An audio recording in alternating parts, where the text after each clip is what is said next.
بسم اللہ الرحمن الرحیم. فریہ پہلی بات تو آپ ذرا ذہن میں رکھیں کہ گرینڈ لائنس، اب میں یہ شکا لوگوں کی یہ اختراع اور لوگوں کی یہ بات جو اس میں دلیل دیتے ہیں، اس میں گرینڈ لائنس نام کی اسمبلی کے اندر اپوزیشن جماعتوں کا مل کے کسی معاملات پہ جو حکومت کی کوتاہیاں اس پہ اگر کٹھے مل کے کسی ایشو پہ بات کرنا، اس کو گرینڈ لائنس نہیں کہتے. گرینڈ لائنس بنے گا، آپ بے فکر رہیں، آپ گھبرائیں نہیں، کیونکہ حکومت کچھ اپنی تبدیلی لانے کو تیار نہیں، اور اس کو جب تبدیلی نہیں لائیں گی تو پھر لامالا اس میں فرسٹریشن ہوگی اور کل سیاسی جماعتیں مل کے آپس میں ایک بیٹھ کے طے کریں گی. لیکن وقت ابھی نہیں آیا.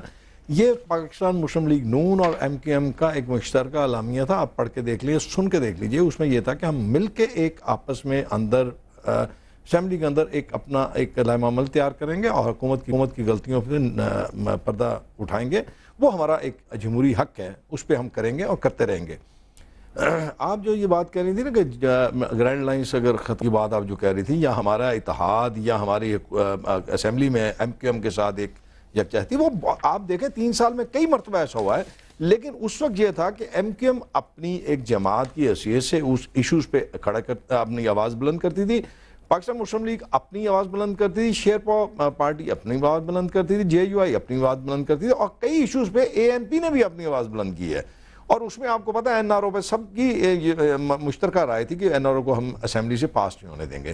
اس طرح آپ دیکھ لیجئے اس پہ جی ایس ٹی پہ بھی بہت ساری لوگوں کا یہ رائے تھی کہ ہم اس جی ایس ٹی کو نافذ نہیں ہونے دیں گے. پھر پیٹرول پرائسز پہ بھی یہ بات ہوئی.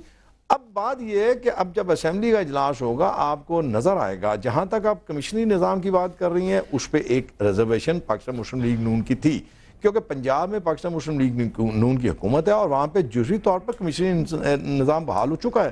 لیکن آپ جو بات کر رہی تھی، میں اس بات سے 100% نظام کو سائڈ پہ رکھ کر کہ کیا یہ ایک فطری الائنس ہے آپ کا متحدہ قومی موومنٹ کا؟ کیونکہ ماضی میں بھی بہت سی چیزوں میں آپ لوگ انسنک نہیں رہے ہیں. نہیں فریہ، میں آپ کو یہ بات دوں، اختلافات اپنی جگہ پہ، باتیں اپنی جگہ پہ، لیکن جہاں تک فطرت کا یا فطریت کا تعلق ہے، اگر پاکستان کے عوام کے مسائل پہ ایم کیو ایم اور پاکستان مسلم لیگ نون کی دو آرا تو ہو نہیں سکتی، وہ تو ایک ہی آرا ہوگی نا. اس پہ تو ایک دوسرے کے ساتھ مل کے آواز اٹھانا تو میں سمجھتا ہوں فطری الائنس ہوگا نا.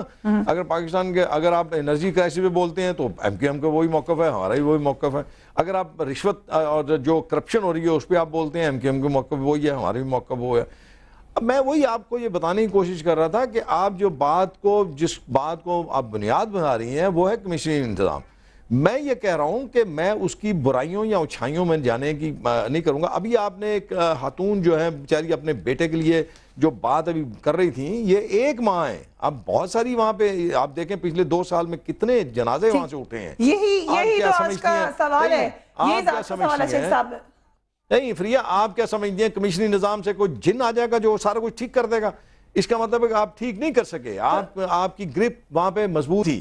اب یہ باتیں، اب دلیلیں اب ختم ہو چکی ہیں، دلائل اب پرانے ہو چکے ہیں. آپ یہ کریں، آپ اپنے آپ کو خودارا، آپ اپنی سیاست سے اٹھ کے سوچیں.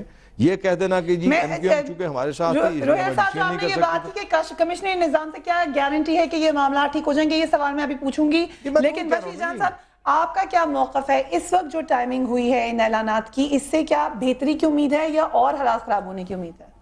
دیکھیں، بات یہ ہے کہ ہمارے پارٹی کا تو یہ موقف تھا کہ کمیشنری نظام بحال ہونا چاہیے. ہر پارٹی کا اپنا نقطہ نظر ہے اور جمہوریت میں یہ ہوتا ہے، اور حلقہ بندیوں کا بھی آپ سپورٹ کرتا ہے. حلقہ بندی اس کی بھی بات کرتا ہوں. ہر پارٹی کا اپنا نقطہ نظر ہوتا ہے، یہ جمہوریت ہے. لیکن پھر اقلیت جو ہے وہ اکثریت کی تابع ہوتی ہے. تو ہم تو یہی دیکھ رہے ہیں کہ ہمارے ملک کے 3 صوبوں میں یہ نظام بحال ہوا، تو اور ہم یہ سمجھتے ہیں ہمارا موقف ہے، کسی کا کوئی بھی موقف ہو سکتا ہے.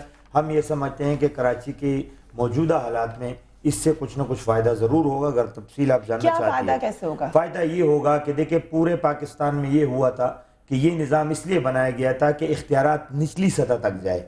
لیکن کراچی میں یہ اختیارات ایک جگہ پر آ گئے تھے، مطلب پوری کراچی کو ایک میئر کے ماتحت کر دیا تھا. نمبر 1. تو یہی وجہ تھی ٹارگٹ کلنگ کی؟ نہیں، یہی وجہ نہیں تھی. ٹارگٹ کلنگ ایک الگ مسئلہ ہے. کیا جب یہ ٹارگٹ کلنگ کیا 3 دن میں سب سے بڑا مسئلہ ہے؟ نہیں، وہ ایک لا اینڈ آرڈر مسئلہ ہے. اب ہم یہ سمجھتے ہیں کہ جب مجسریٹی نظام ہوگا، دیکھیں ٹارگٹ کلنگ کیوں ہوتی ہے؟ مختلف وجوہات ہے، کئی وجوہات ہے. یہ بات غلط ہے کہ کسی دو پارٹیوں کا جھگڑا ہے یا دو قوموں کا جھگڑا ہے. ہم سمجھتے ہیں کہ یہ کرمنل ایلیمنٹس کا جھگڑا ہے، مفادات کا جھگڑا ہے. اب یہ جھگڑا قبضوں پر ہے، یہ جھگڑا انکروچمنٹ پر ہے، یہ جھگڑا مختلف مافیا کے مابین ہے.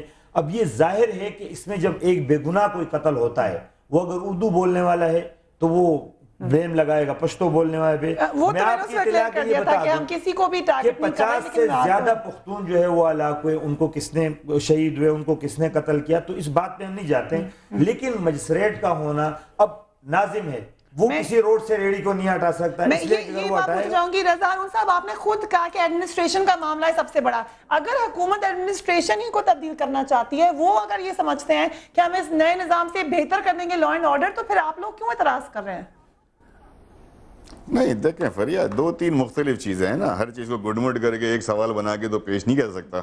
اگر آپ اس بات کو سمجھیں، 5 روز پہلے جب یہ فسادات شروع ہوئے قصبہ اورنگی کے اندر اور کٹی پاڑی کے اوپر سے فائرنگ ہو رہی تھی نیچے نتے عوام کے اوپر، تو 4 دن تک تو پولیس وہاں پہنچی نہیں، اور آپ کے میڈیا دکھا رہا تھا کہ باہر خاموش تماشائی بنی پڑی تھی. میں تو شکر گزار ہوں ہماری رینجرز کا، میں ان کا احسان مند ہوں کہ انہوں نے آ کر وہاں لا اینڈ آرڈر آدھے گھنٹے میں ریسٹور کرا دیا. یعنی کہ جب انتظامیہ کو اجازت ملی، جب رینجرز کو اجازت ملی اور ان کو حکم ملا، آدھے گھنٹے میں وہ لا اینڈ آرڈر ریسٹور ہو گیا. بشیر جان بھائی اس بات کی گواہی دیں گے. اور 4 دن تک وہاں رحم و کرم پر چھوڑ دیا گیا شہریوں کو. کس کے رحم و کرم میں، کس کی ماں پہ تھا؟ اور آدھے گھنٹے میں جو ہے لا اینڈ آرڈر کیسے ریسٹور ہو جاتا ہے؟ کیا ہمارے حکومت کے وہ ذمہ دار افراد انتظار کرتے ہیں 4 تک؟ ان کو کوئی ٹارگٹ ہوتا ہے، کوئی ڈیٹ ہوتی ہے، کوئی نمبرز ہوتے ہیں کہ اتنے لوگ مر جائیں گے اس کے بعد ہی اپنا ایکشن لیں گے؟ نمبر 1 بات یہ.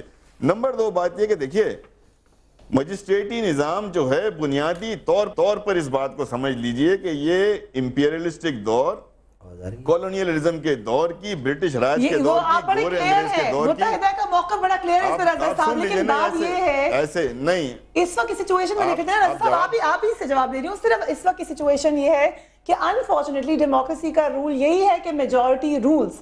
جب میجورٹی پارٹیز اس کو سپورٹ کریں گے. No, I'm sorry, you are wrong. I'm sorry, you are wrong. You have got the wrong definition of democracy, I'm afraid. Democracy does not allow کہ آپ جو ہے اگر میجورٹی یہ بولے کہ جس نے قتل کیا ہے رہا کر دیں، ایسا نہیں ہو سکتا. فنڈامنٹل رائٹ سے خلاف کوئی ڈیموکریسی فیصلہ نہیں کر سکتی. تو یہ نظام فنڈامنٹل رائٹ کے خلاف ہے. سن لیجئے پلیز، آپ سن لیجئے نا. اگر آپ نے سوال کیا، اب آپ نے ڈیموکریسی کی اتنی بڑی ڈیفینیشن دے دی تو سن لیں. Democracy does not allow you to go against the constitution.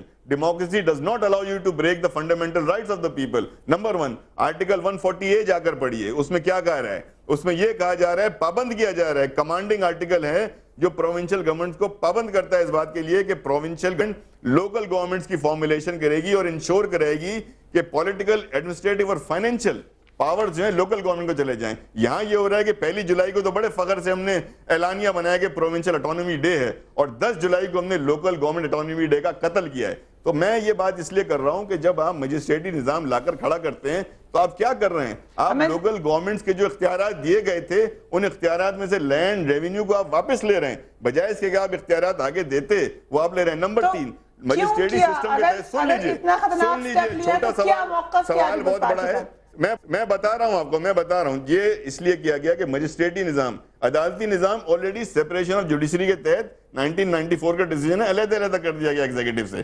تو یہ سب کچھ اس لیے کیا جا رہا ہے کہ متحدہ قومی موومنٹ نے اپوزیشن میں بیٹھنے کا فیصلہ کیا. یہ ہمیں اپوزیشن میں بیٹھنے کی سزا دی جا رہی ہے. ہمیں یہ سزا دینے کے ساتھ ساتھ اب وہ احساس محرومی کریٹ کیا جا رہا ہے اردو سپیکنگ مہاجروں کے درمیان کہ ہمارے درمیان سندھ کو تقسیم کرنے کی سازش کی جا رہی ہے. لیکن میں ایک بات آپ کے چینل سے بتا دوں کہ ہم سندھ کو تقسیم نہیں ہونے دیں گے. پوچھنا چاہوں گی کہ جب سے آپ اپوزیشن بینچز میں بیٹھے ہیں ہر بات کا جواب یہی آ رہا ہے کہ آپ کی اپوزیشن میں جانے کی وجہ سے ہوا ہے، چاہے وہ کراچی کا لا اینڈ آرڈر ہو، چاہے وہ کوئی اور سسٹم کی تبدیلی ہو، ہر چیز کیا صرف اسی بات سے نکل رہی ہے. وقفہ لیں گے، اس کے بعد میں قادر پٹیل صاحب سے بھی سوال کا جواب لوں گی اور رضا ہارون صاحب سے بھی لوں گی. مگر وقفے میں جاتے جاتے آپ کو بتاتے چلیں کہ برطانیہ کا 168 سال سے شائع ہونے والا بدنام زبانہ tabloid news of the world اتوار کو آخری بار شائع ہوا.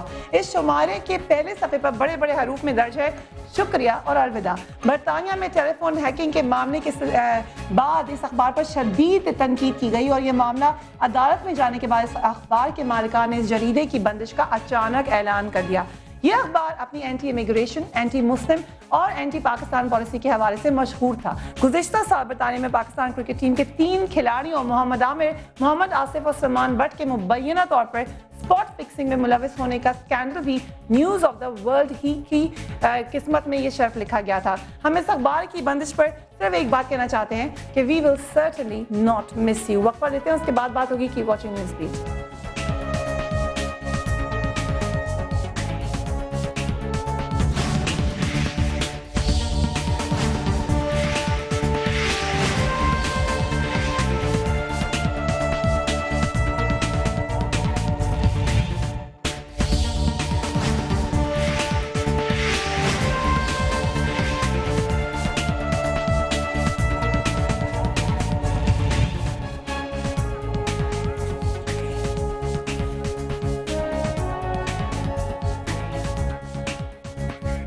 Welcome back. ہم بات کر رہے ہیں کراچی کی صورتحال کی، ہم بات کر رہے ہیں نئے نظام کی۔ اس وقت وقفے پہ جانے سے پہلے میں نے آپ سے سوال کیا تھا پٹیل صاحب، اس کے ساتھ ساتھ وزیر اعظم صاحب نے جو کہا کہ ہم ایم کیو ایم کے ملک دشمن مطالبات نہیں مانیں گے، یہ کون سے ملک دشمن مطالبات ہیں ایم کیو ایم کے؟ جی اس کا مجھے علم نہیں ہے۔ وزیر اعظم صاحب نے کہا ہے، آج ہر اخبار میں چھپا ہے۔ یہ مجھے پتا ہے کہ آپ نے بھی ابھی ریپیٹ کیا، لیکن مجھے اس بارے میں علم نہیں ہے۔ مطالبات بہت سارے تھے، اب کیا اس میں ملک دشمن تھے یہ اس کا مجھے جو ہمارے سامنے ٹیبل پہ مطالبات پڑے ان میں سے کچھ آپ کو ملک دشمن مطالبات؟ نہیں جی، ان میں سے کوئی بھی نہیں ہے، بالکل بھی نہیں ہے۔ اس میں سوچ کا فرق ہے، اور جو بلدیاتی انتخاب نہیں ہو رہے تھے جیسے کہ میرے بھائی نے بھی کہا، تو وہ دونوں کی رضامندی سے نہیں ہو رہے تھے۔ وہ اس وقت ہم آگے لے جا رہے تھے بلدیاتی انتخابات کو، جس کو آج جو ہے وہ وزیر اعظم صاحب نے رائٹس کے اگینسٹ کہا prime minister of the country. بھی دیکھیں، وزیر اعظم صاحب نے اگر کوئی ایسی بات کی ہے اور آپ مجھ سے پوچھیں گے اس نے کیوں کہا، تو یہ بڑی مایوب سی بات ہے۔ اس کو آپ کسی فورم پہ پرائم منسٹر سے پوچھ لیجیے گا، اور ایز اٹ از اگر یہی جملہ ہے آج اور ان سے جواب کا انتظار کریں۔ مگر میں جلدی سے رضا احمد صاحب سے پوچھ لوں۔ رضا احمد صاحب، آپ نے بھی پڑھی ہوگی ہیڈ لائن، کون سے ملک دشمن مطالبات کی آپ لوگوں نے؟ آپ کنفرم کر لیں کہ جملہ ایز اٹ از ہے یا نہیں، یہ دیکھ لیں۔ جی رضا ہارون صاحب۔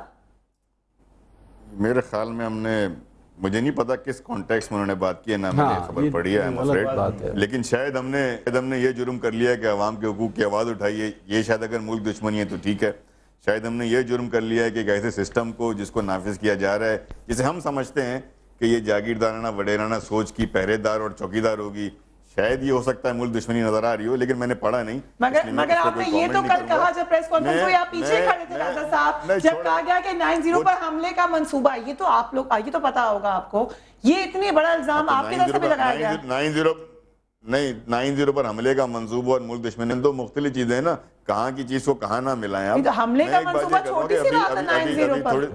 ہاں وہ ملک دشمنی ہے غلط۔ اب دیکھیں نا، آپ ضد میں بات نہ کریں، اس کو چھوڑ دیں، میں اب اس پہ آگے 9-0 پر حملے کے منصوبے کے بارے میں۔ ایسے تھوڑی ہوگا کہ آپ چھوڑ کے ایک دم سے جم کر کے چلی جائیں گی۔ آپ نے کہا آپ نے خبر ہی نہیں پڑھی، آپ نے کہا آپ نے خبر ہی نہیں پڑھی، میں آپ سے کیا اگر آپ ہاں نہیں پڑھی نا، تو میں ضروری تو نہیں کہ جو خبر کو نہیں پڑھی ہر چیز کی تو معلومات میں نہیں رکھتا۔ اس لیے میں آگے والے کویسچن پہ چلی گئی، کیونکہ آپ نے کہا آپ نے خبر نہیں پڑھی۔ اگر میں آپ سے نہیں، میں ایک کچھ باتیں ہو چکی ہیں نا، پہلے اس کو کلیئر کر لیں، ورنہ سارے پروگرام میں بہت سی باتیں ہو جائیں گی، کچھ بھی کلیئر نہیں ہوگا۔ میرے ایک بھائی نے بھی یہ کہا کہ کراچی کا سسٹم ایک میئر کے تحت دے دیا گیا تھا۔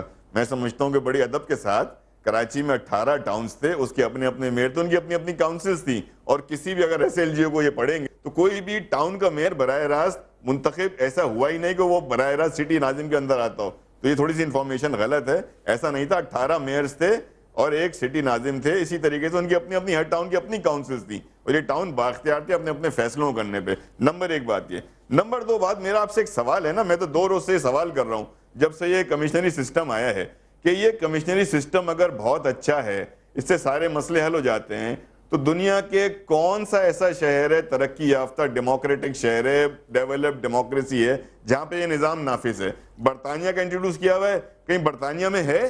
کسی ملک کے، کسی دنیا کے کسی جمہوری ملک میں سسٹم ہے؟